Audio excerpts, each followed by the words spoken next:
Filmées depuis le périscope d'un sous-marin, les images d'une victoire navale spectaculaire et historique.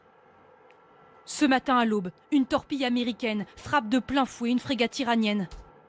En une fraction de seconde, la coque est littéralement soulevée, brisée. Explosion dans une immense gerbe d'eau. Le sous-marin américain observe le navire de guerre iranien couler en seulement quelques instants. Du jamais vu depuis la Seconde Guerre mondiale. Les États-Unis ont mené cette opération dans l'océan Indien, à près de 3000 km de l'Iran.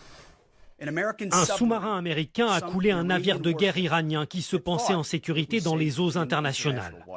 Au lieu de quoi, il a été coulé par une torpille, une mort silencieuse. La frégate coulée est l'Iris Dena, l'un des navires de guerre les plus modernes de l'armée iranienne et sa vitrine. Il y a à peine 2 semaines, à l'invitation des autorités indiennes, ce bateau participait à une parade navale en Inde, vantée par les présentateurs.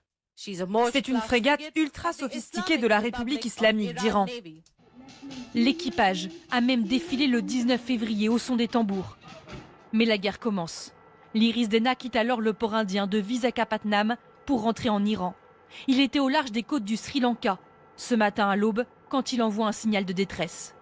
Lorsque la marine sri-lankaise arrive sur place, il ne reste plus qu'une tache d'hydrocarbures.